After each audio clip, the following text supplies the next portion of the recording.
Alright, welcome back. On today's episode, I'm going to show you how to make this absolutely amazing gluten-free peanut butter blondie. If you're somebody that knows me personally and have tried these, as quite a few people have asked me for this recipe, drop a comment below and let people know what you think. And if you've made it, let me know what you think. I keep a very limited amount of gluten-free products in my back pocket, and this recipe is absolutely number one. The most requested gluten-free items I make. A couple things I like to switch up with this. Instead of chocolate chips, sometimes I like to do white chocolate and butterscotch.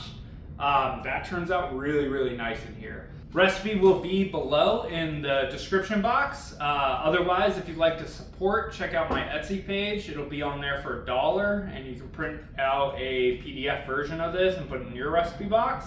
As I said, underneath will be the recipe. This is a ×3. ×1 is really great for a 9x13 pan, which most people have at home.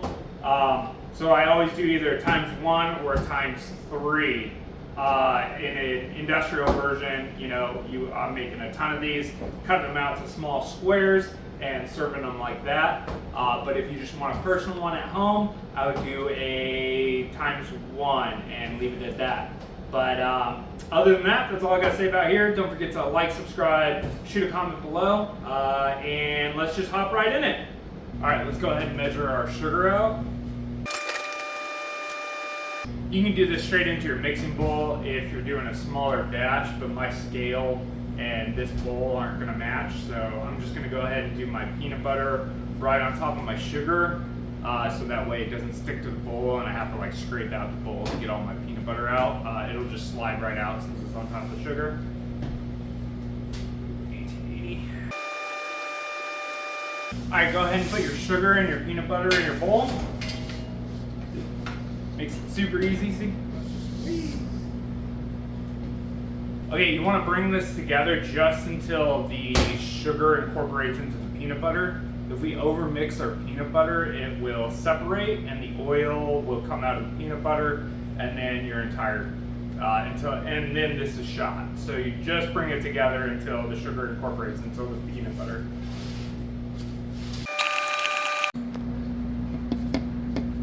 You want to make sure we scrape the bottom of the bowl, get any sugar that's sitting on the bottom of the bowl.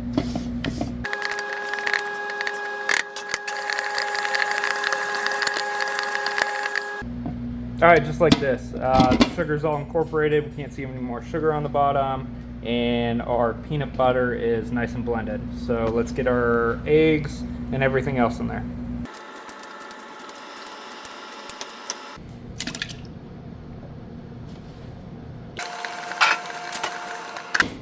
Again, you want to scrape the bottom, make sure we get all of our peanut butter incorporated into these eggs, and just want to bring it together until the eggs are incorporated into our peanut butter and sugar mixture.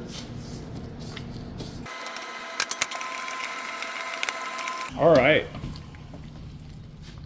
Okay, now that we have our sugar, eggs, peanut butter, and vanilla all incorporated into this bowl, I just throw the rest of my ingredients in here. I don't dirty another bowl because it blends up perfectly, incorporates perfectly straight into this bowl.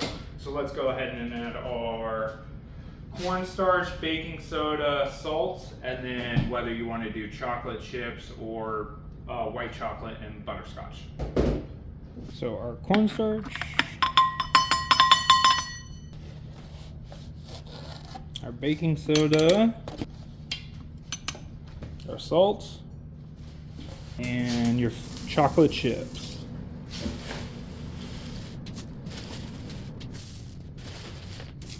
And then we're just going to turn this on until it comes together. We definitely don't want to overmix this.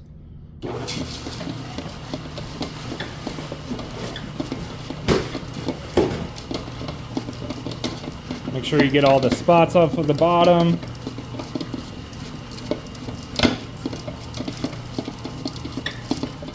And just like that. Now it's come together. It's nice. It's holding together really well. I know it's still a little crumbly right in here, but that's what we're looking for. Okay, now that we have our blondies all mixed together, let's spray down our pan and pop it into a preheated oven at 325 depending on what size pan you use, whether it be like a 9 by 13 or a full sheet like this. My full sheet I do for about 20 to 25 minutes depending on oven, right? So for a 9 by 13 I'd start at 15 and then go from there. So let's spray down our pan.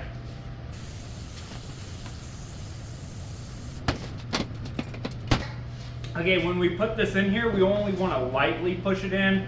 Realistically, we want to like crumb it all in there and then fill in the cracks with lightly pushing it in. So like so, right? So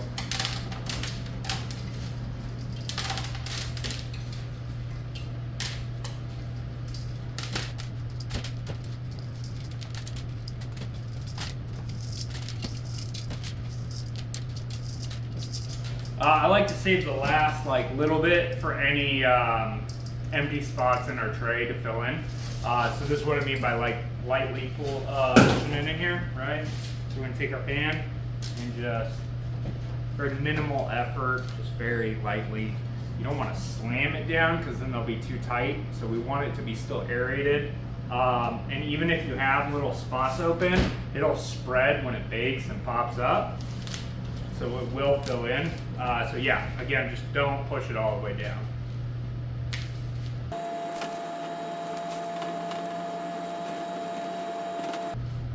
Right, so I still got like a couple little spots that are uneven. You definitely want to try and get this as even as possible.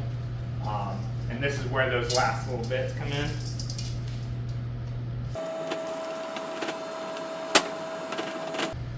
For the most part, this is pretty even. There's a couple little shallower spots here, but like I said, it'll spread and pop up. Just try to get it as even as possible. 325, 20, 25 minutes. At least for my full sheet.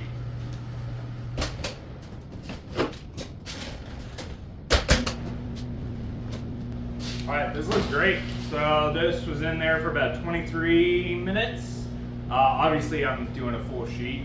As you can see, it puffed up and evened out really nicely. Careful with this, don't slam it or anything or else it'll drop and lose all the air and just like flatten out.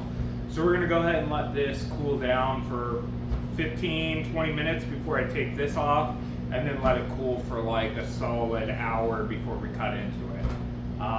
So if you end up making this, liking this, drop a comment. Everything will be in the tab and description underneath. Don't forget to like, subscribe, follow, all the YouTube things, and thanks for checking it out. Watch out for the next one, and I'll see you on the next one.